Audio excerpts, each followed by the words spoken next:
Alhamdulillah, I take this opportunity of welcoming you and thanking you for taking your time out to learn some knowledge of the Deen and of the Quran.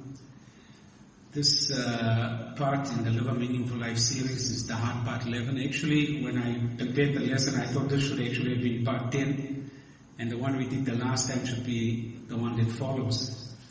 And this one basically is Al-Fatiha, understanding and appreciating the cure. Now, you have to understand how it cures and to appreciate what it cures in order to get the sweetness of the Fatiha. Remember, this is something we're reading minimum 17 times a day. We know from the previous lesson that the Fatiha is the summary of the entire Quran, and إِيَّاكَ نَعْبُدُ وَإِيَّاكَ نَسْتَعِينُ is the summary of the Fatiha. So, if this surah is the summary of the Quran, and Allah sent the Quran down as a shifa, as a healing, then this surah has to be doing something to us when we are reciting it. But most of us, starting with myself, we read the Fatiha every day in our salah, and most of the time doesn't have the effect that it should have on us. Now Allah subhanahu wa ta'ala says in the Quran, وَنُنَزِّلُ مِنَ الْقُرْآنِ مَا هُوَ شِفَاءٌ, that I sent this Quran down as a shifa, as a healing. So the first thing we should ask ourselves is, do we know how this Quran heals us? Because for most of the last 13 or 1400 years, most Muslims regarded it as a spiritual cure. But in this verse, Allah subhanahu wa ta'ala is not limiting it to a spiritual cure. Allah subhanahu wa ta'ala goes on to say, وَرَحْمَةُ لِلْمُؤْمِنِينَ, and a mercy for the believers, وَلَا يَزِيدُ الظَّالِمِينَ إِلَّا خَسَارًا, and it doesn't increase the wrongdoers except in loss. And then just to explain that further, Allah subhanahu wa ta'ala says in another verse in the Quran, يَا أَيُّهَا النَّاسُ, O mankind, قَدْ جَاءَتْكُمْ مَوْعِظَةٌ مِّن رَبِّكُمْ, indeed a good advice, a beautiful advice has come to you from your Lord. And Allah subhanahu wa ta'ala says, وَشِفَاءٌ لِمَا فِي الصُّدُورِ, and this time it's a shifa for what's inside of your breast. So now we're getting this understanding that this Quran should be healing us on the outside, and it should be healing us on the inside as well. And Allah subhanahu wa ta'ala says, وَهُدًى, and a guide, وَرَحْمَةٌ لِلْمُؤْمِنِينَ, and again a mercy for the believers. Now, in order to appreciate the Fatiha, we actually have to put all the knowledge that we've acquired over the term of this series, combine it, in order for us to attract the sweetness of the Fatiha. Now this part actually comes on the hard part 1, where we introduced ourselves to the autonomous nervous system. And basically the autonomous nervous system is that part of your nervous system which controls everything inside of your body automatically. So in other words, it controls your digestion and your heartbeat and your breathing. Like as you're sitting here now, you're not thinking about your heart beating, you're not regulating your breath, you're not concentrating on the stomach, on the food that's digesting in your stomach. That's all being done automatically for you by your autonomous nervous system. Now, this nervous system essentially has got two parts. So, the first part is called the sympathetic nervous system, and just to make it easy, that's your emergency mode. So when you become excited, when you feel some kind of a threat, this is the part of the nervous system that takes over. So for example, if you're driving a car and a car cuts you in, you swerve instinctively. That's your sympathetic nervous system that's taking over. And one of the core, if you want to, core functions or elements of the HPA of the sympathetic nervous system is your HPA axis. Basically what that is, it's the part of the nervous system responsible for producing cortisol and adrenaline, but mostly cortisol, which your body needs in small doses to give you energy. So for example, if you need to run away from a snake, your body will produce cortisol to give you that energy. If you need to go to the gym, body will produce cortisol and adrenaline to give you that extra energy.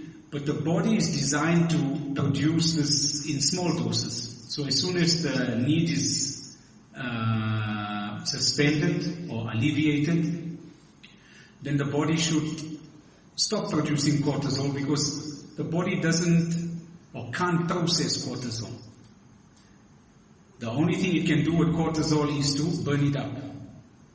If not, if you have excess cortisol in your system, it's going to pack itself on your lungs and cause a whole host of problems, which we're going to just look at just now. The opposite part to this sympathetic nervous system is called the parasympathetic nervous system. And this is the part of your system that must calm you down. And its principal component is the vagus nerve.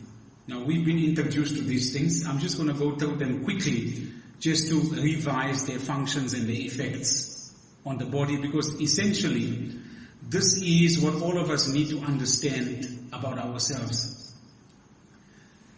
So, if we just look at stress and anxiety, according to the American Psychological Association, chronic stress is linked to the 6 leading causes of death: heart disease, cancer, lung ailments, accidents, cirrhosis of the liver, and suicide.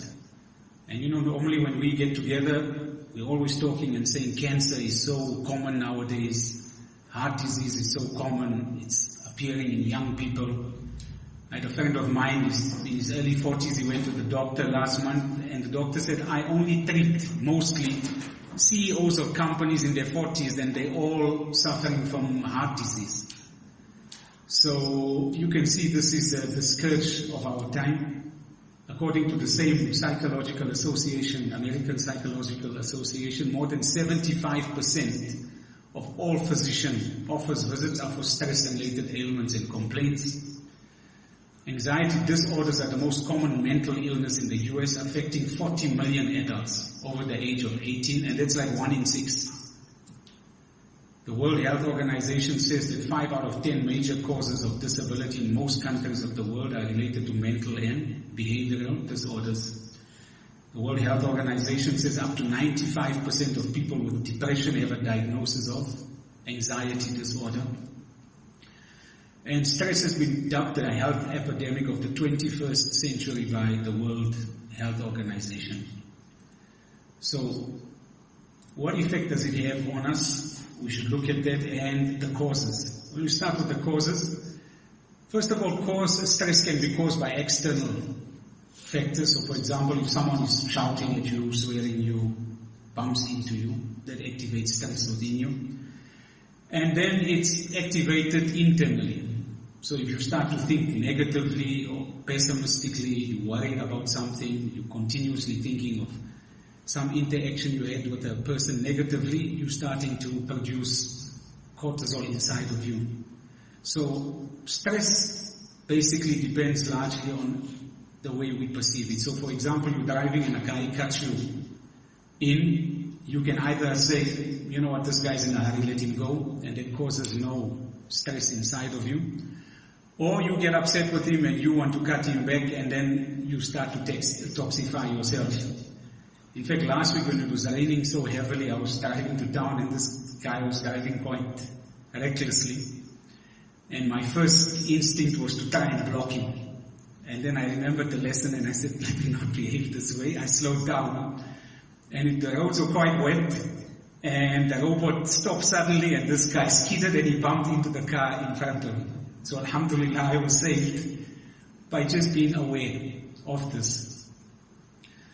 Now, common external causes, major life changes, maybe you're moving to another country, some kind of illness, some loss in the family, work or school, relationship difficulties, financial problems, being too busy, children and family. Those are all the things we are afflicted with.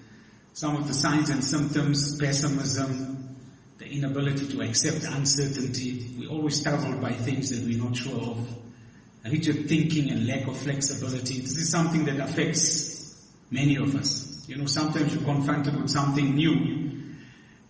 The energy it requires for you to process that is so great that you tend to just disregard it. negative self-talk, unrealistic expectations, or an all-or-nothing attitude. Now let's just look what the problems it causes with your health. And when we're done, you can think to yourself what is excluded. So depression and anxiety, pain of any kind, sleep problems, autoimmune diseases, digestive problems, skin conditions such as eczema, heart disease, weight problems, reproductive issues, thinking and memory problems, inflammation and cancer. Now you'd think like that's all, but you look at cognitive symptoms, memory problems, inability to concentrate, poor judgment, seeing only the negative, anxious or racing thoughts, constant worrying. And then there's not all emotional symptoms, depression and general unhappiness, anxiety and agitation, moodiness, irritability or anger, feeling overwhelmed, loneliness and isolation, and other mental and emotional problems.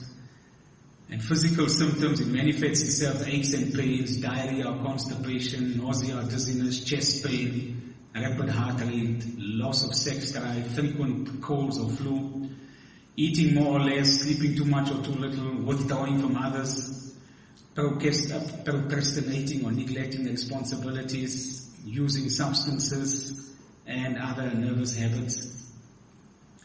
So, stress or cortisol is your body's way of responding to any kind of demand or threat. So it can be your phone ringing, your child crying, some kind of deadline you have at work. But some of the ones that we bring upon ourselves, one of the common ones is social comparison. You want to compare your children, compare cars, compare clothing, compare weddings, all kinds of comparisons. And this is the danger of the social media, is that the social comparisons are driving negativity within inside of us. Another thing is, and I always stress this because these are the things we're focusing on every day. Your message notification, that small banner on your WhatsApp or on your email, is driving cortisol inside of your body. Turn it off or learn to ignore it.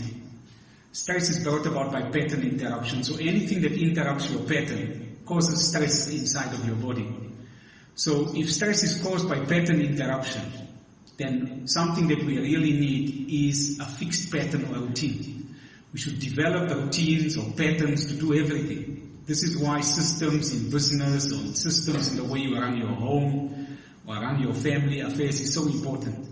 Because patterns, whereas we consider them boring, are actually buffers against stress and anxiety. So you have to just think Islam, sometimes we think it's a religion that's regulating everything, but inside of that is actually, inside of those patterns are the protections that we need. Living in the future. Now, we all constantly living in the future. We're worried of what's going to happen at this month end, what's going to happen at the year end, what's going to happen after elections, before elections. Everything is only thinking about the future. In most cases, or we're living in the past. You know, who invited me to the wedding, who didn't, what did this one say to me at that time, what comment was passed at this time. If you can't give up those things, you're actually harming yourself. But worst of all is that we pass this on to our loved ones. You know, we get these same negativities or these same stress-inducing habits into our children. We get our children caught up in this hustle bustle. So going to school becomes like a stressful event. And from the time you're leaving, you're screaming in the morning, you're going to be late, Mr. Suji is going to be waiting for you, you're stressed out, the child is stressed out, but that's happening every day. So if it's affecting your cognitive abilities, it's affecting your happiness, imagine what's happening. That journey to school is like a torture for the parents and for the children, and in between what's lost is the present. We're not living in the present. In the present is where you enjoy life. When you enjoy the food you're eating without comparing it to what you ate previously. You're enjoying the moment, right that moment in the car with your child or with your spouse or wherever it is you may be. We must learn to live in the present. So another important thing, and this is newer research, it indicates that manipulation of the gut microbiome, so that's the bacteria inside of your gut area. It affects anxiety-like behaviors, and the gut microbiome has been linked to miRNAs in both the amygdala and prefrontal cortex. What that basically means is the building blocks of your DNA in your brain are affected by the food you eat. So never mind just the cells, the things that form the cells. So if we understood what we've just spoken now, if we really want to control stress, we need something that will assist us in controlling our thoughts and emotions, something that will help us to control our actions and the things we experience, and something that will help us to control our food intake and our nutrition. And now it should be becoming clearer in your mind that these are the things that our Sharia is constantly focusing upon. So now let me introduce you to the opposite of the HPA axis or cortisol inside of your body, and this is the vagus nerve. And basically what it does is it prevents inflammation, which is the number one cause of cancer. It helps to consolidate memory inside your amygdala. It basically helps to regulate breathing by producing acetylcholine and directing it towards your lungs. This is why exercise and things like yoga and these things are so effective, because basically what you beginning to enjoy is this introduction of this added acetylcholine into your system. And then it pours acetylcholine into your right atrium, into your heart, so it regulates your heart rate. So you can imagine when you get stressed, the first thing happens, your breath, you stop breathing, your breathing becomes irregular, and then your heart rate starts to increase. So what it does is it initiates your body's relaxation response, and your gut communicates with the brain via your vagus nerve. Now, overstimulating it. So, for example, when people see blood and they pass out, that's called vagal syncope. That means what you're looking at is affecting the vagus nerve. That's important. And you end up fainting. Now, what modern medicine has discovered, if they put an electrode inside of you and they stimulate the vagus nerve, it can literally inhibit the production of cytokines, which cause inflammation in your body. And this has given birth to a new field of medicine called bioelectronics. Now, if they have to put electrodes inside of your body to produce frequency, there are other ways to introduce frequency inside of your body. One of the ways is sound. Sound introduces frequency inside of your body by listening or by speaking, and we'll see later by thought. So, just by doing certain things, like listening to things or saying certain things, you can have the same bioelectronic effect inside of your body. It also conveys information to your central nervous system, which enhances the healing effects inside of your body. It regulates gut flow and acidity inside of your stomach. So if you suffer from IBS, irritable bowel syndrome, it's probably because of your vagus nerve. It helps to produce blood glucose, so it affects your sugar levels. It affects your gallbladder, helps to release bile, which can get rid of toxins and break down the fat. It affects the way your bladder works. If your vagus nerve becomes overstimulated, you start to retain urine, which for men is actually bad, because that's going to affect your prostate in later times. It produces kidney function by controlling glucose and lowering blood pressure, so it helps to filter your blood more effectively. It controls taste and saliva and fertility and orgasms and satiety. That means the hormones, ghrelin and leptin, which make you feel hungry and full. It's affected by your vagus nerve. It releases dopamine in the kidneys, which lower your blood pressure. And it's affected for the mind-body, by the mind-body connection.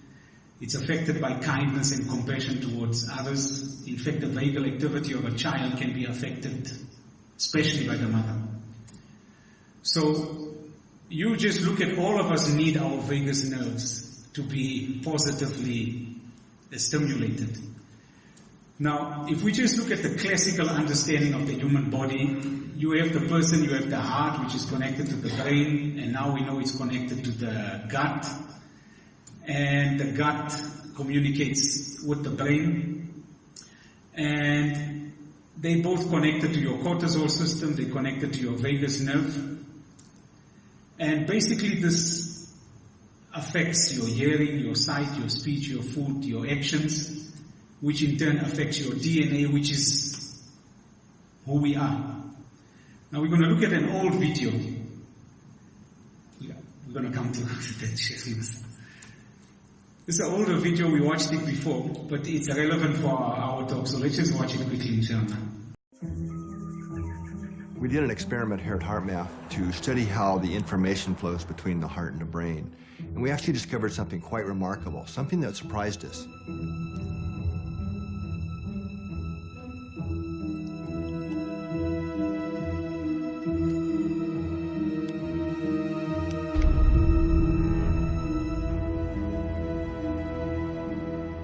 The participants in the study were connected to various sensors to measure their brain waves, their heartbeats, and so on. And then they were exposed to various images. Some were high arousal, like a car crash or a snake striking, while others were low arousal images, like bunny rabbits in nature scenes. The participants were asked to push a button. They then saw a blank computer screen for 6 seconds. The computer then randomly selected one of these photographs that it displayed for 3 seconds. After that, the screen went blank for 10 seconds. They were prompted to push the button again, and they repeated this protocol about 30 times.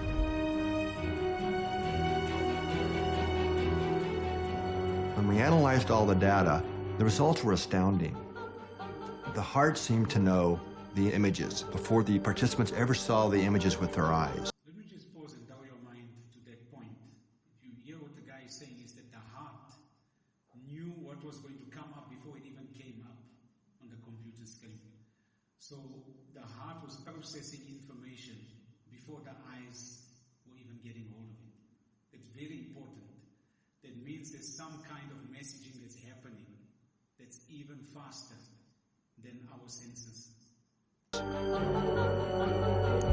If the future picture was going to be one of the emotionally arousing ones, the heart rate started to drop about 5 seconds before the image was randomly selected to be shown on the screen. So nobody could know what this future picture was going to be.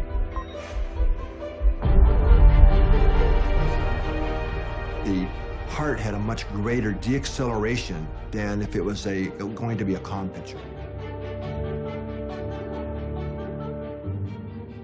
These results have since been replicated in many different independent labs around the world, actually. Well, a lot of people say that I don't feel it in my heart, I feel it in the gut. But here's what's really happening. The information comes to the heart first. The heart then sends a different signal to the brain, which we can measure. Then you have a brain response, and then a body response. And with the body response, like the feeling in the gut or the hair on the back of the neck, is where it becomes conscious. But the real flow of information is heart, brain, body. And this is all happening many seconds before the actual event occurs. So what this body of research is telling us is that the heart seems to be connected to a type of intuition that is not bound by the limits of time and space. But what is that source of intuition? What is the heart connected to? And how can we learn to tap into more of that?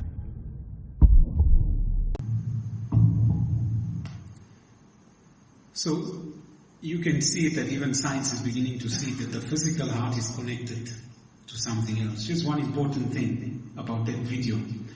If the heart is processing information before the senses are even coming into contact with it.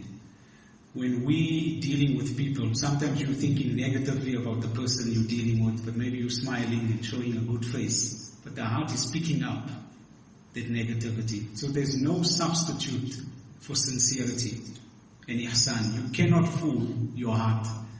And your heart is communicating with the other person's heart. So sometimes you say, well, I didn't say anything wrong. Why did they take it that way? But go and re-examine the state of your heart when you said what you said. So The first part that we looked at the heart and the brain and that whole system is what we call system 1, which is this physical body. Now we look at system 2, and basically it's this physical heart and what it's connected to, which is the spiritual heart. And basically the spiritual heart is either moved forward with mindfulness or it becomes deactivated with heedlessness. But via the physical heart, it's connected to the brain, it's connected to the gut, connected to your cortisol system, to your vagus nerve. But then it's affected by what you hear. Okay, it's affected by what you hear and how you hear things. So if you're starting to expose yourself to sounds like certain kinds of music, for example, which cause cortisol, or it causes unease with inside of your system, it's going to affect your spiritual heart. Also, if your spiritual heart is in a negative frame of mind, the way you look at things, the way you hear things are also going to come out differently. Somebody may say something, you interpret it differently. It's going to affect the way we see things. So for example, if you're in emergency mode and you see a thing, as a piece of a stick on the ground, your brain will probably see that as a snake, for example, because you're in that heightened state of alertness. Whereas if you're in a calmer state, it's going to see it for what it is. So similarly, we saw that your vagus nerve is affected by what you see and the way you see things. So sometimes ladies go to wedding, men go somewhere, someone's looking at you, say, why is this guy looking at me like that? And you say, what are you looking at? You got a problem with me? And the guy says, but I wasn't even looking at you. It's your state of heart that's causing your eye to see something. So they said the brain, or rather the ears hear and the eyes see what the brain is looking for. It even affects your speech and your tone. So you can say the right things, but the tone is going to be reflective of what's happening in the spiritual heart. In fact, there are many psychologists that believe that tone is actually the indicator of the spiritual heart. You know, in Arabic, the Arabs, they say that the heart is the tongue is the interpreter of the heart. So what's coming out here is basically spilling out what's inside here. Or some say the tongue is the lid of the heart. So the tongue spills out what the heart is inside of it. And then obviously you can see your food affects your system and it's going to affect your spiritual heart. But also the way you look at the food, the way you view food is also going to affect the system. If food is presented to you, if you mindful and you look at the food and you thank Allah and eat it, it's fine. If you become ungrateful for what's put in front of you, what's going to happen? You're going to produce cortisol inside of yourself. So the food affects you, and the way you perceive the food will also affect your spiritual heart, and then that affects your behavior. Now, how does the spiritual heart affect the physical body? Let's just look at this video quickly and then we discuss it further, inshallah. Okay. The function of the mind is to create coherence between what we believe and the reality that we experience. If you believe there's a threat, signals of threat released into the blood will prepare the cells to engage in a protection response. But the problem is this: maybe there was no real threat. The cells don't know whether it's real or not because the cells only respond to the chemicals. They don't see the real environment. So all of a sudden I say, then if we believe we're under stress, we manifest stress in our physiology, even though the environment in which we live is not really promoting that. So all of a sudden we start to see that our thoughts, whether they're right or they're wrong, are actually changing our biology. Epigenetics is saying what you're thinking is translated into chemistry, which will determine what you will become. But now we know the mechanism. Signal plus protein equals behavior. Now I say, when the behavior is not supporting us, then we can say, we are expressing a dis-ease. now, in this equation, I say, well, what can be responsible? What can cause a disease? The beautiful part about it is there are only two things on the other side of the equation. It's either the protein or the signal. How much of our disease is actually controlled by defective proteins?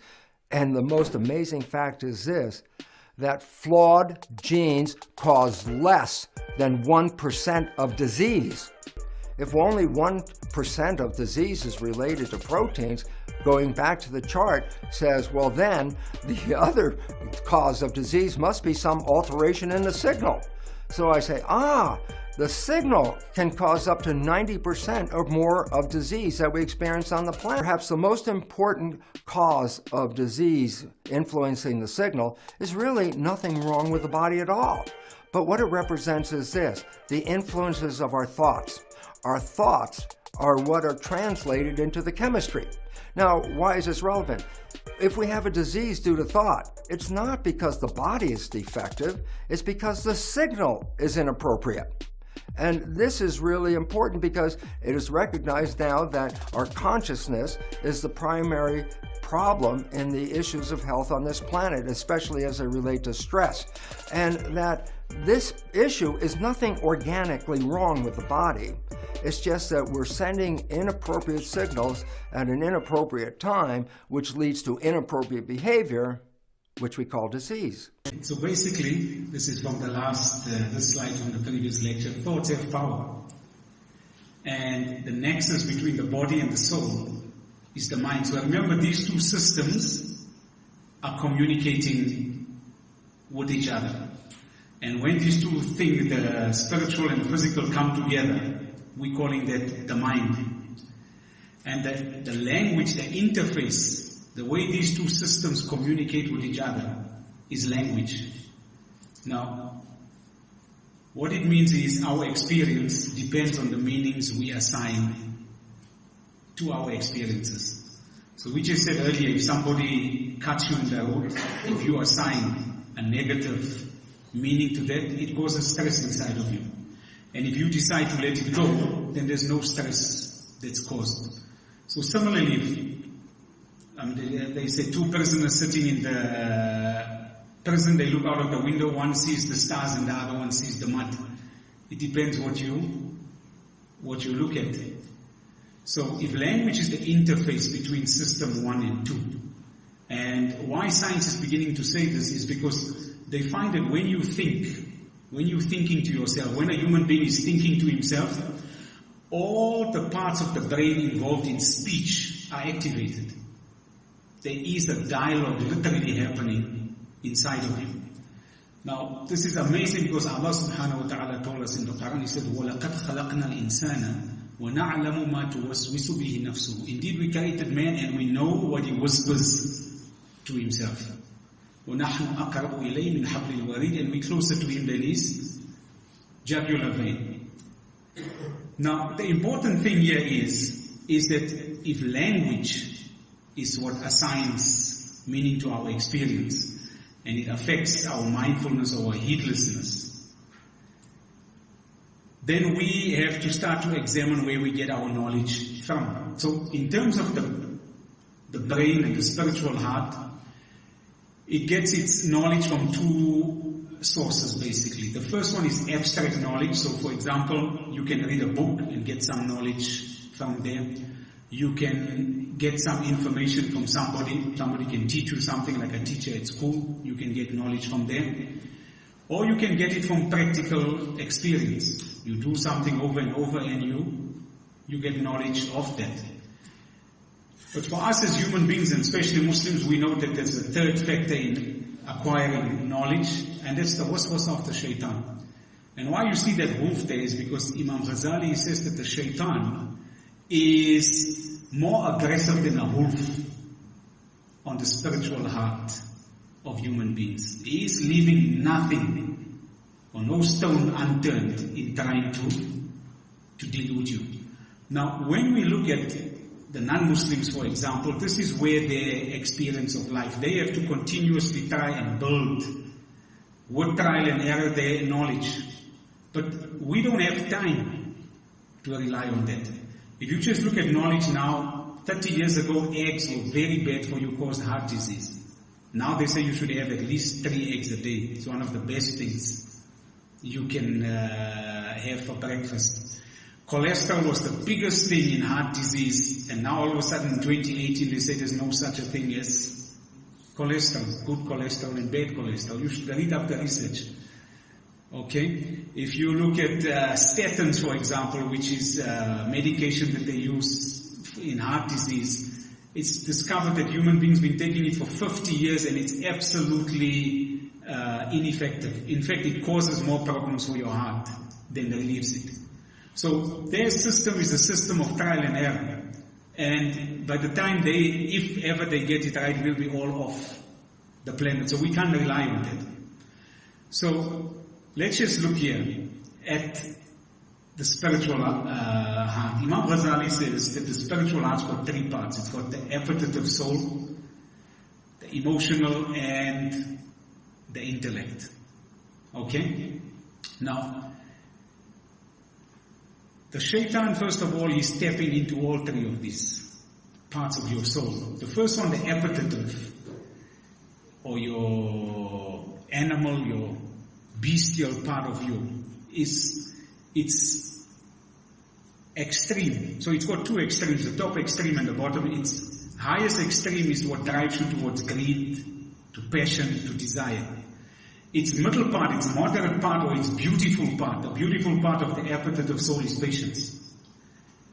And its lower side is despair.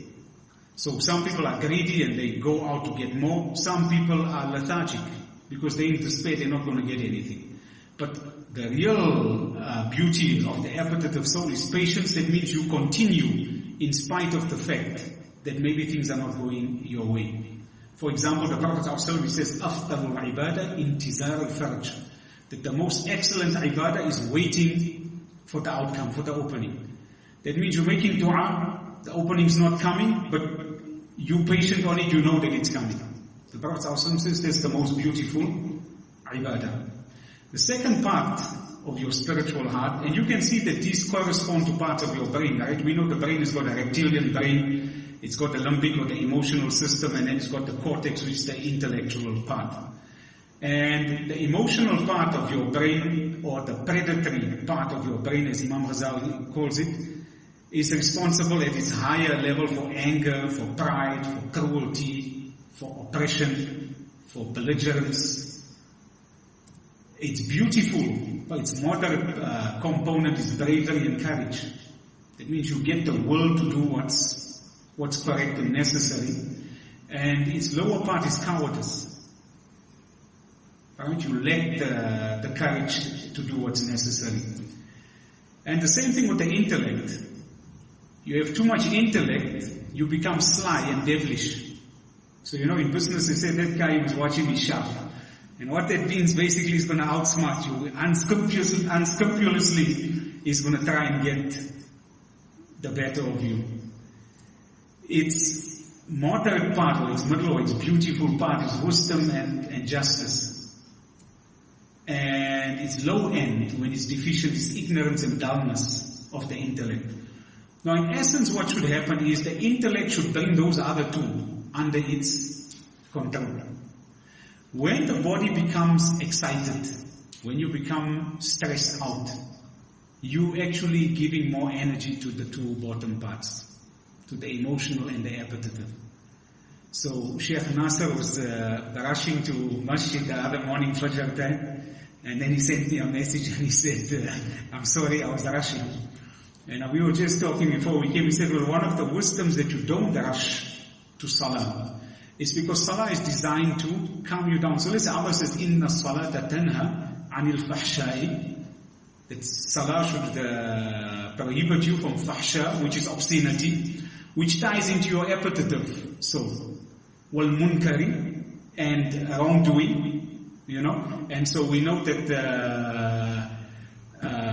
the benefit of the intellect is to discern between right and wrong. So this is what the salah is supposed to do, and then Allah says, wal baghi, and oppression. And oppression is a part of the emotional.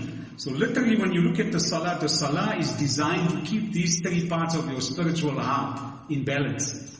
Apart from all those beautiful spiritual, scientific benefits we discussed in the heart part 8, I think it was, Salah is designed to keep this. So when you rush, you actually give either the emotional or the appetitive soul power over the intellect, and then the very purpose for which you came to the prayer is lost. You see? So this is one of the wisdoms we don't rush to prayer. Now if we have all these aspects to our souls, and we have limited knowledge, and obviously our experience is only the things we experience. We can listen to what others experience, but theirs is also limited. And then we got this hungry wolf that's at us every minute of the day. You can only imagine what the effects will be on our body if we decide to rely only on this for our well-being. So what we have to understand is that the cure is light, because what's coming from the spiritual heart is light, or we would say balanced frequency, and that's within ourselves. So literally the cure, physically and spiritually, is within ourselves. Remember we said language and assigned meanings depend on 2 types of knowledge, and so what will those 2 types of knowledge be? It'll be the Quran and the Sunnah, because the Quran is the language and the arguments that the spiritual heart needs to keep system 1 in check. So for example, if somebody stole something from you, what's the first thing you're going to say? Inna lillahi wa inna ilayhi raji'un. If you don't have that language to assign to that experience, what's going to happen? You become, say in your business, you go into a panic, you say, if this guy stole this, imagine how much else is being stolen. And then you start to take all kinds of other countermeasures which will rob you of this tool of wisdom, and then you become oppressive. For example, if you lose a loved one, your natural tendency, because it causes pain, is to maybe go into depression. But again, you remind yourself that we from Allah. If somebody harms you, the language should say, but forgive them, because if I forgive them, Allah will forgive me. If somebody harms you, you say, but وَأَحْسِنْ إِلَى مَنْ أَسَاءَ إِلَيْكَ. The Prophet ﷺ said, behave beautifully to the one that harms you. Alright? Why now? The language is saying, because this is what the Prophet ﷺ said we should do. So when you're starting to get all these arguments inside of yourself, what's starting to happen? You're starting to enjoy a balanced frequency inside of your system. You're starting to enjoy light, spiritually and physically. And these are the purposes of the Quran and the Sunnah. Now Allah subhanahu wa ta'ala says, Ya ayyuhan nasu, O mankind, قَدْ جَاءَكُمْ بُرْهَانٌ مِّن رَبِّكُمْ. There has come to you a convincing proof from your Lord. وَأَنزَلْنَا إِلَيْكُمْ نُورًا مُبِينًا. And we've sent you a clear light. Allah subhanahu wa ta'ala is calling this book a light. Allah subhanahu wa ta'ala further says in the Quran, He says, وَمَنْ لَمْ يَجْعَلِ اللَّهُ لَهُ نُورًا فَمَا لَهُ مِن نُورٍ. If Allah doesn't make light for you, you cannot have any light. Now, in terms of the shaitan, he wants to bring the darkness onto us. And the only way we can protect ourselves against the shaitan is by seeking a refuge in Allah subhanahu wa ta'ala. This is what we did in the previous one, which is the isti'adah. Because Allah subhanahu wa ta'ala says, Inna ibadi laysa laka alayhim sultan. Allah is saying to shaitan, verily my abd, the ones that worship me, you have no control over them. وَكَفَى بِرَبِّكَ وَكِيلًا. And Allah is sufficient. Allah, your Lord, is sufficient as a guardian. And Allah subhanahu wa ta'ala, He says, إِنَّ الَّذِينَ اتَّقَوْا. Those who have the mindfulness of Allah subhanahu wa ta'ala. Not just mindfulness. The mindfulness of Allah subhanahu wa ta'ala, إِذَا مَسَّهُمْ طَائِفٌ مِنَ الشَّيْطَانِ. If some kind of evil thought, prompting from the shaitan comes, تَذَكَّرُوا. They remember Allah, فَإِذَا هُمْ مُبْصِرُونَ. And then Allah causes them to see aright. So, if language is the interface between our two systems, and light is the technology, that means a balanced frequency that's coming from the spiritual heart into the physical heart. It's manifesting itself throughout your body. This is the light that brings cure with it. And darkness or oppression or incoherency is what's going to bring illness with it. So in other words, when light is flowing through your system, you're stimulating your vagus nerve positively, amongst other things, and this brings benefit to you. And when you engaging in wrongful action or harming others, you're producing an incoherent or negative frequency inside of your body, and that's corrupting your spiritual heart and your physical body, your physical system. So Allah subhanahu wa ta'ala says in the Quran, أَفَمَنْ شَرَحَ اللَّهُ سَتَرَهُ لِلْإِسْلَامِ Is he whose breast Allah is open to Islam, فَهُوَ عَلَى نُورٍ مِّن رَبِّهِ And he's on a light from his Lord. Alright? So that he's on a light from his Lord. Allah is saying, is he the same as the one that doesn't believe, the one who's not embracing Islam? The point we're getting to now is that Allah subhanahu wa ta'ala is saying that people that are on Islam and are following the light of Allah subhanahu wa ta'ala are not equal to the ones that don't have this tradition. In another verse, Allah subhanahu wa ta'ala says, هُوَ الَّذِي يُنَزِّلُ عَلَىٰ عَبْدِهِ آيَاتٍ بَيِّنَاتٍ And He sent down clear proofs to His servant, that's the Prophet ﷺ, لِيُخْرِجَكُم مِّنَ الظُّلُمَاتِ إِلَى النُّورِ In order to lead you from darkness into light. And why do Allah subhanahu wa ta'ala want to do this? Allah says, وَإِنَّ اللَّهَ بِكُمْ لَرَؤُوفٌ رَحِيمٌ Indeed, Allah is to you full of love and mercy. And here it says full of kindness, but another meaning is also full of love and mercy. This is why Allah subhanahu wa ta'ala desires the light for us. So now let's go back to our model. Now, some of us, you see where Islam is here. Okay? We're practicing Islam before mindfulness. Islam for some of us is just a habit. It's something my father taught me to do, so that's why I do it. You can be reading your Tabarak at night, for example, which is supposed to save you from the punishment of the grave, but you're thinking about your business. So how are you getting the calmness inside of you? You got your tasbih out maybe, and reading some adhkar, but you're thinking about some movie you watched. So what's going to be happening inside of you? Only when we move ourselves, the spiritual heart, do we get these effects on both sides of the spectrum. We know that the Prophet ﷺ said some of you pray and it's flung down on your face like a dirty rag. Because why? No mindfulness. Some of you fast but you gain nothing but hunger and thirst. Some of you destroy your charity by reminders and harm.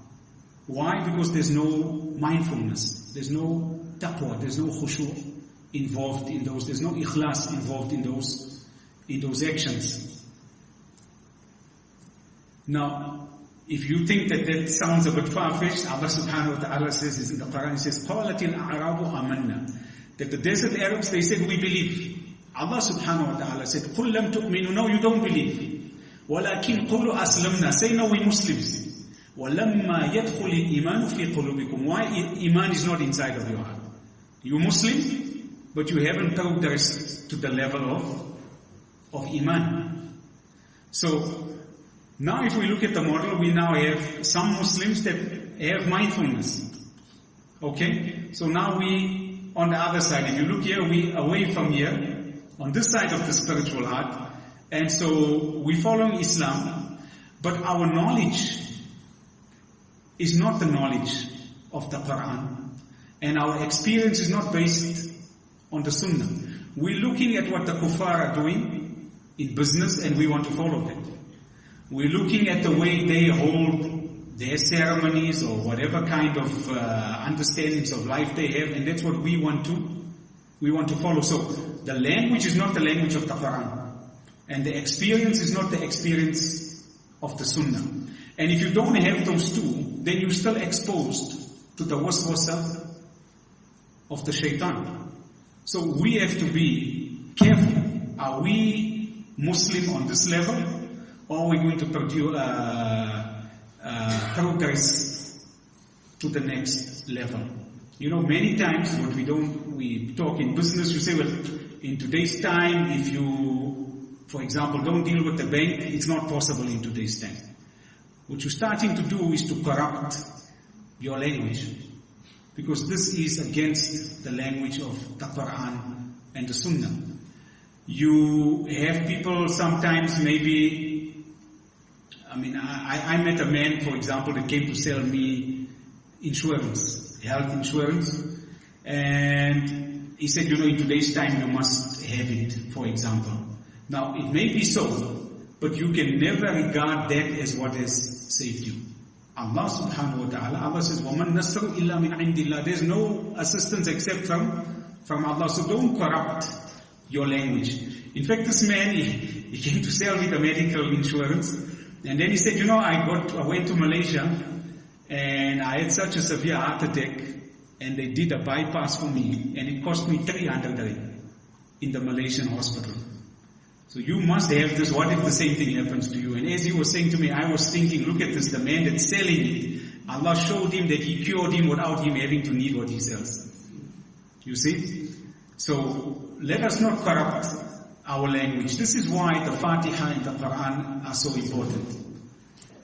So Allah subhanahu wa ta'ala, He says, وَعْلَمُوا أَنَّ فِيكُمْ رَسُولَ اللَّهِ. Understand that amongst you, in your midst, is the Messenger of Allah sallallahu alayhi wa sallam. لَوْ يُطِيعُكُمْ فِي كَثِيرٍ مِنَ الْأَمْرِ لَعَنِتُمْ. This is the part I want to. If He was to follow you and obey you in your opinions and desires, لَعَنِتُمْ. You would be you put yourself into great difficulty. That means, if you or the Prophet ﷺ had to follow what your mind is telling you, you would be the one in difficulty. You have to follow what he is telling you so you don't get yourself into difficulty. So, the two sources of knowledge for us as Muslims are the Quran and the Sunnah. This is why Allah subhanahu wa ta'ala says, قُلْ أَطِيعُوا اللَّهَ وَأَطِيعُوا رَسُولَهُ فَإِن تَوَلَّوْا فَإِنَّ اللَّهَ لَا يُحِبُّ الْكَافِرِينَ. That obey Allah and obey His Messenger. And if they turn away, Allah does not love or like the disbelievers. That means if you're not obeying Allah, you're not obeying the Messenger, this is kufr. Because Allah subhanahu wa ta'ala says in the Quran, وَلَقَدْ صَرَفْنَا فِي هَذَا الْقُرْآنِ لِلنَّاسِ مِنْ كُلِّ مَثَلٍ. Allah has given you every kind of similitude in this Quran. That means every kind of language and argument that you need to live in this life, you will find it inside of the Quran. But why do we not find it? Allah subhanahu wa ta'ala says, أَفَلَا يَتَدَبَّرُونَ الْقُرْآنَ أَمْ عَلَىٰ قُلُوبٍ أَقْفَالُهَا. Do they contemplate on the Quran? Or are there locks on their hearts? This Quran has to become alive as a light and a guide for us. So, even when we look at just the opening verses of the Quran, Allah subhanahu wa ta'ala says, Alif Lam Mim, ذَلِكَ الْكِتَابُ لَا رَيْبَ فِيهِ هُدًى لِلْمُتَّقِينَ. This book is guidance for who? For the people that have taqwa. They are mindful of Allah subhanahu wa ta'ala. Then, الَّذِينَ يُؤْمِنُونَ بِالْغَيْبِ. They believe in the unseen. وَيُقِيمُونَ الصَّلَاةَ وَمِمَّا رَزَقْنَاهُمْ يُنْفِقُونَ. That means they have action. So these people, they have taqwa, and then they have action. And then Allah says, وَالَّذِينَ يُؤْمِنُونَ بِمَا أُنزِلَ إِلَيْكَ. And they believe in that which was revealed to you. This action is based on what was sent to the Prophet ﷺ, وَمَا أُنزِلَ مِنْ قَبْلِكَ, and the prophets before, وَبِالْآخِرَةِ هُمْ يُوقِنُونَ, and they have certainty that they're going to meet Allah subhanahu wa ta'ala. So, when we look at what's being said in this verse, that from Islam we have to move on. If we want to be successful, physically and spiritually, we have to make our knowledge base the Quran. We have to make our experience be based on the Sunnah. And when we do these things, then we'll be guided by inspiration. Allah subhanahu wa ta'ala, He says in the Quran, وَاتَّقُوا اللَّهُ يُعَلِّمُكُمُ اللَّهُ. If you have the taqwa of Allah, Allah will teach you. The Prophet ﷺ says, مَنْ عَمِلَ بِمَا عَلِمَ عَلَّمَهُ اللَّهُ مَا لَمْ يَعْلَمُ. Whoever acts according to what he knows, Allah will teach him that which he didn't know. So the purpose of knowledge is to put it into practice. Otherwise it's like books on a donkey, like Allah subhanahu wa ta'ala says in the Quran. So when we make the Quran and the Sunnah our guiding principles, then this is the basis of Iman. إِنَّمَا الْمُؤْمِنُونَ الَّذِينَ آمَنُوا بِاللَّهِ وَرَسُولِهِ. That people of Iman are the ones that believe in Allah and the Prophet ﷺ. And when we have Iman, and we couple it with taqwa, then we get to the doors of ihsan. Imam Ghazali, he says that taqwa is the door to closeness to Allah, and ihsan is the closeness to Allah. Because the Prophet ﷺ says, خَيْرُكُمْ إِيمَانًا أَحْسَنُهُمْ خُلُقًا. The best of you in iman, the best of you here, are those that are best on this second side.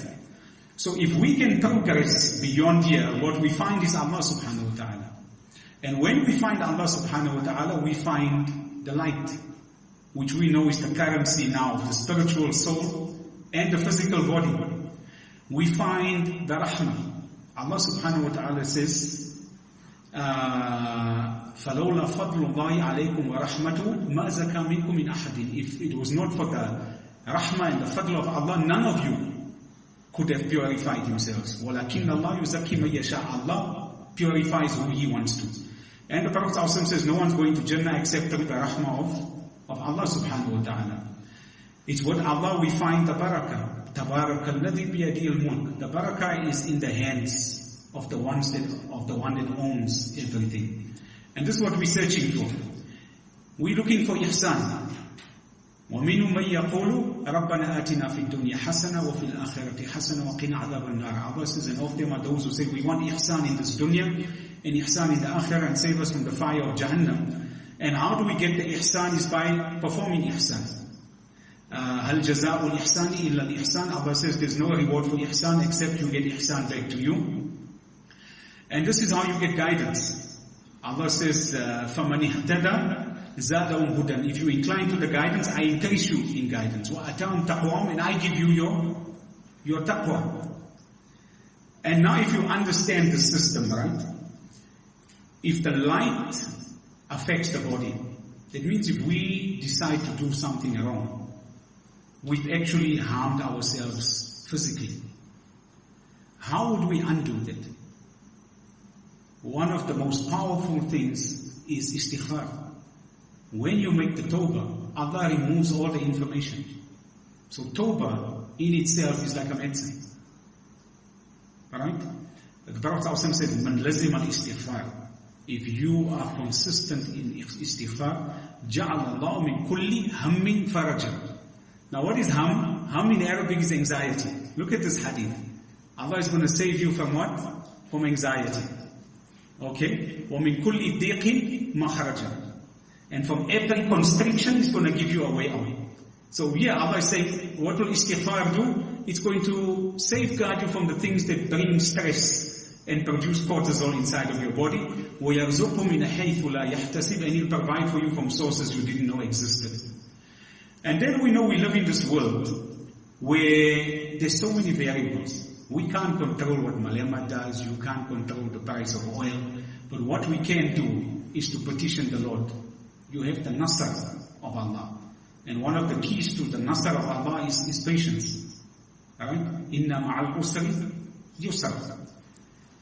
And then one of the beautiful gifts Allah subhanahu wa ta'ala gave us, the dua. Allah says, Ud'uni astajib lakum. Ask me and I'll give you. Now, this is one of the things that the Quran, the language, needs to change. Sometimes you say, hey, live in the real world, man. Is that going to pay my bills? Is that going to settle my debts? But Allah subhanahu wa ta'ala is showing you in the Quran. Look at Musa alayhi salam, came to the ocean, what happened? It opened for you. The fire didn't burn Ibrahim alayhi salam. The whale spat Yunus alayhi salam out. What are all those stories there for? I mean, Yusuf alayhi salam was thrown into the well, lost his parents, but how does he come out at the end? He comes out the most noble. So, dua, this is what it's affecting our language. It's reminding you that don't think anything is beyond the power and the capacity of Allah subhanahu wa ta'ala. And obviously, most importantly, the language is to remind ourselves that we haven't been created for this dunya. We created for Jannah. We're here to gather light, to go to the place of light. So, Allah subhanahu wa ta'ala says, Ya ayyuhalladhina amanu taqullaha wa aminu bi rasulihi. Oh, you believe in the taqwa of Allah and believe in His messenger. Yu'tikum kiflayni min rahmatihi. He'll give you a double portion of His mercy. Wa yaj'al lakum nuran tamshuna bihi. And He'll give you a light which you will walk around with. وَيَغْفِرْ لَكُمْ, and He'll forgive you. وَاللَّهُ غَفُورٌ رَحِيمٌ, and He'll forgive you. What more glad tidings do we require? At this verse we did that indeed the believers are those who believe in Allah and His Messenger and have no doubt. ثُمَّ لَمْ يَرْتَابُوا, they have no doubt in that belief. So let's just go over now. If we're looking at this, the bottom half here, this is life, right? Is that if we're mindful, first of all, if we practicing Islam without making the Quran and the Sunnah our constitution, then we are at the bottom. We may have mindfulness, we can try and control our routine and what we look at and see and speak and eat and our exercising and whatever, try to limit cortisol and the vagus nerve, but we will be affecting our DNA, this will affect our frequency, and the light is going to be determined by the knowledge we are relying on. As long as that knowledge is not Quran and Sunnah, the effect at the end can never be light. Because Allah subhanahu wa ta'ala says that for the one He doesn't assign light to, there is no light. Now you can say, well look, you get some people like Buddhists and people that practice positive psychology, they live quite well. But this is just some. Allah says, لَيْسَ لِلْإِنسَانِ مَا سَعَى. This is the way Allah designed man, that in this dunya, if he strives to a certain level, Allah will give him his benefit in this dunya. But he can't get to the level on top.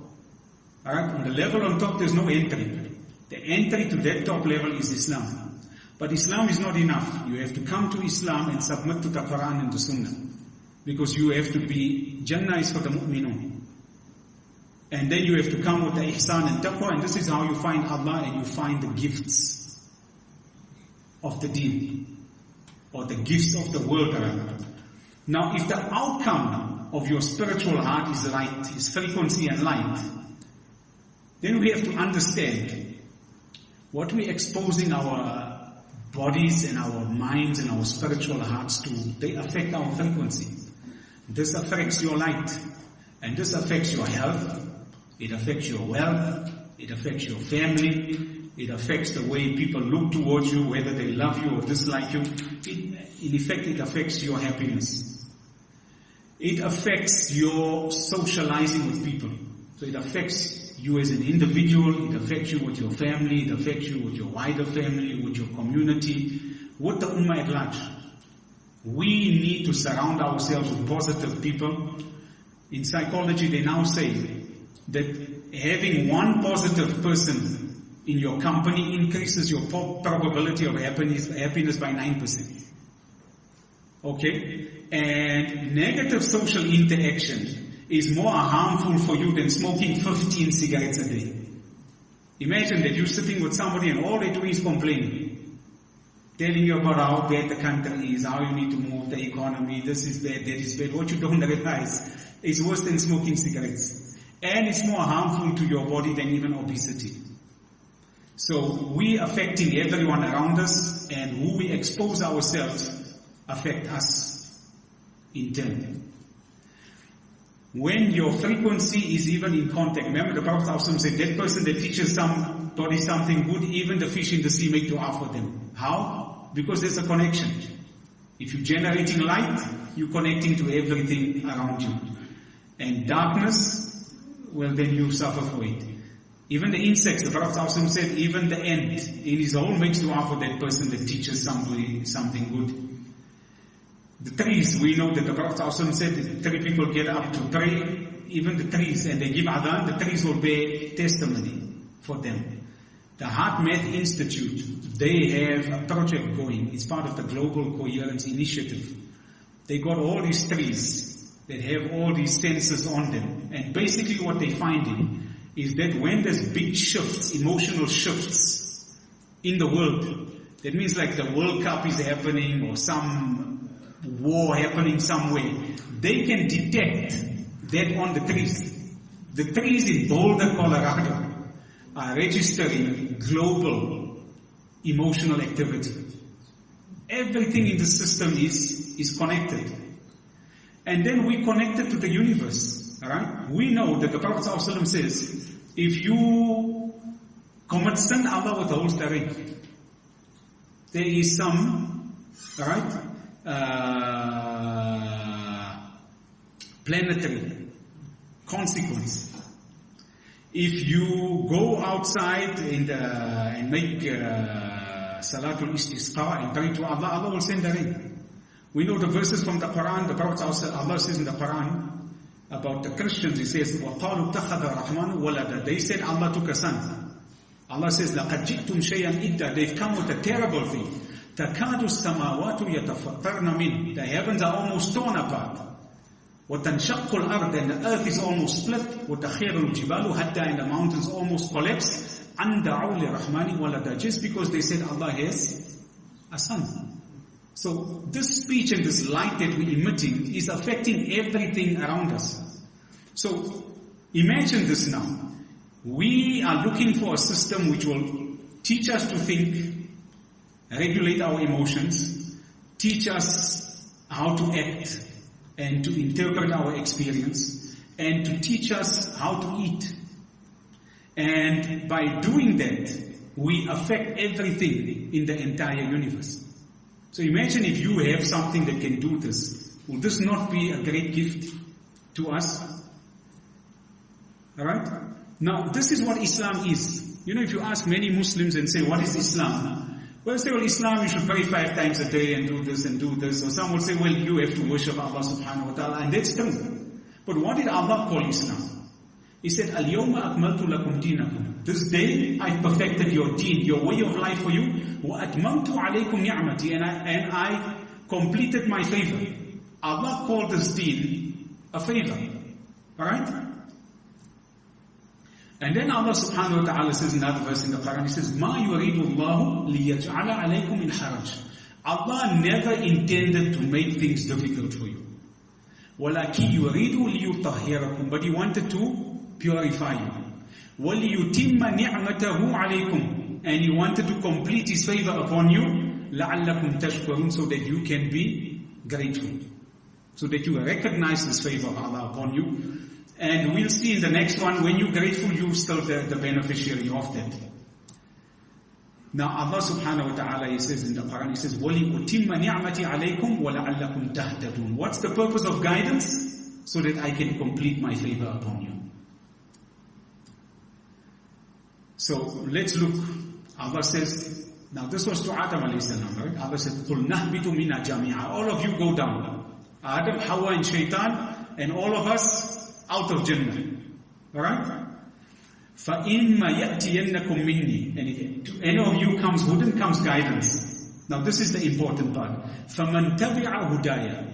And if you follow my guidance, what happens? فَلَا خَوْفٌ عَلَيْهِمْ وَلَا هُمْ يَحْزَنُونَ. Now khawf, Ibn Kathir, he says khawf is fear about what's going to come in the future. Anxiety. And what did we say? This is what causes stress. And وَلَهُمْ يَحْزَنُونَ. Hazan is what was in the past, depression. So what's Allah subhanahu wa ta'ala saying? Is that if you follow my guidance, no stress, no anxiety about what happened in the front or what's in the back. Literally, no more cortisol. Alright? And no concern even of the akhirah. So you have no concern here and you have no concern there. This is the purpose of guidance. Alright? Allah subhanahu wa ta'ala says in another verse, He says, قُلْ يَا أَيُّهَا النَّاسُ قَدْ جَاءَكُمُ الْحَقُّ مِنْ رَبِّكُمْ. Indeed, there has come guidance to you from your Lord. فَمَنِ اهْتَدَى فَإِنَّمَا يَهْتَدِي لِنَفْسِهِ. If you follow the guidance or you receive the guidance, it's for your own self. This is the purpose of guidance. It's a gift from Allah subhanahu wa ta'ala to us. Allah says, وَمَا نُرْسِلُ الْمُرْسَلِينَ. And we have not sent the messengers إِلَّا مُبَشِّرِينَ وَمُنذِرِينَ. Except warners and bearers of glad tidings. فَمَنْ آمَنَ. So whoever has iman, وَأَصْلَحَ. And behaves in a balanced way, فَلَا خَوْفٌ عَلَيْهِمْ وَلَا هُمْ يَحْزَنُونَ. No anxiety and no depression. This is what this deen is coming to deliver to us. So why are we looking at this? Because the Fatiha is the summary of the Quran. And the Quran is coming to deliver this to us. And so in essence, this is what the Fatiha has to give us. If we understand the Fatiha the way it should be understood, then the language will be affected in such a way that we will live our lives with no anxiety, with no grief and depression in this world and in the Akhirah. So, if we just have to look at what we say, we normally say, Allah says, وَمَا خَلَقْتُ الْجِنَّ وَالْإِنسَ إِلَّا لِيَعْبُدُونَ. We've not created men and jinn except they should worship us. Now, often we delude ourselves because when we think, well, if I worship Allah, He should pay me. So we start to have a transactional relationship with Allah. So now, I start to read those verses. Why? Because I want the payment. I'm not worried about the gift. But you can see what it is we should be getting out of this Quran. The payment, Allah subhanahu wa ta'ala says in the Quran, وَمَنْ تَتَوَّعَ خَيْرًا فَإِنَّ اللَّهَ شَاكِرٌ عَلِيمٌ. If you do something good, Allah appreciates it. He doesn't need it, He appreciates it. But why does He appreciate it? Allah says, فَمَنْ تَتَوَّعَ خَيْرًا فَهُوَ خَيْرٌ لَهُ. Because when you do something good, it's for yourself. And when you do good something for yourself, Allah appreciates it because He loves you. That's why He pays you. But you should not do it for the payment. You should be doing it because it's a gift. This is why Allah subhanahu wa ta'ala gave it to us. So let's look and carry on just with this line of thought. We're done now. So Allah says in another verse in the Quran, إِنَّ اللَّهَ رَبِّي وَرَبُّكُمْ فَاعْبُدُوهُ هَذَا صِرَاطٌ مُسْتَقِيمٌ. So remember the first verse we say, وَمَا خَلَقْتُ الْجِنَّ وَالْإِنسَ إِلَّا لِيَعْبُدُونَ. I have not created men and jinn except they should worship me. In the next verse Allah is saying, indeed Allah is my Lord and your Lord, worship Him, that's the straight path. So ibadah is being on the straight path. The straight path is to follow the Prophet ﷺ. Allah says, Yasin, wal Quran al-Hakim, innaka laminal mursalin, ala sirati mustaqim. You, the Prophet ﷺ, are the one on the straight path. And then the Prophet Allah subhanahu wa ta'ala says, لَقَدْ كَانَ لَكُمْ فِي رَسُولِ اللَّهِ أُسْوَةٌ حَسَنَةٌ. You have in the Messenger of Allah sallallahu alayhi wa sallam the example of ihsan. And then Allah says in the Quran, إِنْ أَحْسَنْتُمْ أَحْسَنْتُمْ لِأَنفُسِكُمْ. So if you behave with ihsan, if you behave beautifully, you're benefiting yourself. So then we see what? To worship Allah subhanahu wa ta'ala is actually to benefit yourself. Allah is such a merciful Lord that He made the test something that benefits us. You know, when the teacher wants to test you, they will make it hard. Sometimes the parent wants to test the child, or the boss wants to test the staff. He puts like a difficult task. He wants to test him. But Allah subhanahu wa ta'ala, His test is what's good for us. What benefits us is what He gave to us. Now, if you understand this, what would be your greatest desire? إِيَّاكَ نَعْبُدُ. We would want to only worship Allah subhanahu wa ta'ala because we understand all good is in there. So lastly, Imam Ghazali, he says that the heart is like a mirror. If you direct it to Allah, then that's what it's going to reflect. It's going to reflect light and all the beautiful qualities of Allah subhanahu wa ta'ala. If you turn it and direct it to the dunya, then that's what's the heart going to, it's going to reflect. It's going to reflect the dunya. He says, and if your heart is not reflecting Allah subhanahu wa ta'ala, it's because of one of 5 things. First of all, the mirror will not reflect if it has a defect in it. That means that silver backing and the mirror is not there, so it can't reflect. He says, and this is like a child that hasn't gained maturity yet. They can't really reflect Allah subhanahu wa ta'ala because their intellects are not developed. He said the second reason a mirror will not reflect is because it's dirty. If we involved in sin and wrongdoing, the mirror can't reflect the light and the beauty of Allah subhanahu wa ta'ala. Number 3, he says that the mirror must be directed, the angle must be directed to the person that wants to see himself in the mirror. If it's faced to another direction, it can't reflect you. And this is why we look at the scientists and some of the people that even come to mindfulness and you say, but why can't they find Allah subhanahu wa ta'ala? How come these people from the Heart Math Institute or look at Bruce Lipton or whoever it is, people that follow all these traditions and promote mindfulness, why can't they find Allah subhanahu wa ta'ala? Because the angle of the mirror is, they're not looking for Allah subhanahu wa ta'ala. ta'ala. So they won't find it. Number 4, he says that maybe there's an obstacle between you and the mirror. Okay? So for some people it's their blind following. Like the Yahud and the Nasara, they didn't want to see the Prophet ﷺ coming. So what will block you is some impediment. And many of us, we follow, sometimes we have certain things that are not correct, people follow, we refuse to give it up. As long as you refuse to give it up, you cannot reflect the light of Allah subhanahu wa ta'ala. And number 5, he says, maybe you're not in front of the mirror. If you're not in front of the mirror, you can't see yourself. So if we want to reflect the light of Allah subhanahu wa ta'ala and have that positive effect, we have to put ourselves there, in front of Allah subhanahu wa ta'ala. And this is the purpose we're striving for. This is the purpose of the deen. This is why we're coming to study the Fatiha. So lastly, we say, how come then we Muslims, we haven't extracted this benefit? We're not living our lives. We have high levels of heart disease, we have high levels of diabetes, we have high levels of physical ailments. Spiritual ailments, we are so disunited. We have the most aggression, the most animosity towards each other. We will tolerate a disbeliever before we tolerate a believer. Why? Allah subhanahu wa ta'ala says in the Quran, the Prophet is going to complain. وَقَالَ رَسُولُ يَا رَبِّي. The Prophet said, Ya Allah, my Lord, إِنَّ قَوْمِ اتَّخَذُوا هَذَا الْقُرْآنَ مَهْجُورًا. They've made hijrah from this Quran. They're not making this their constitution. So, finally, in closing, we have to understand that when you look at the Fatiha, it's divided basically in 2 parts. The first part is giving us the knowledge of Allah subhanahu wa ta'ala. Okay, so the first part is to do with knowledge.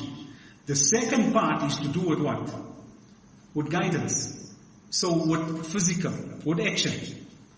Alright? The first part, we getting our language correct about who Allah subhanahu wa ta'ala is. And then once we understand it, what we say to Allah, we're only going to worship you. We're only going to ask you.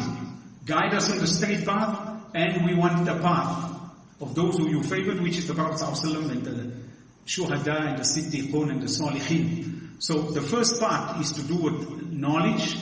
The second part is to do with action. And right at the end, what are we saying? We say, Ya Allah, غَيْرِ الْمَحْدُوبِ عَلَيْهِ. Mahdubi alayhim is the Yahud. The Yahud had knowledge, but no action. Okay? And the Nasara, وَالَدَّالِينَ are the Christians. The Christians have action, but no knowledge. So right at the end we say, Ya Allah, we want. So Allah is giving us knowledge, He's giving us action, and then He is teaching us to say, we want knowledge and action. And we don't want to have action without knowledge.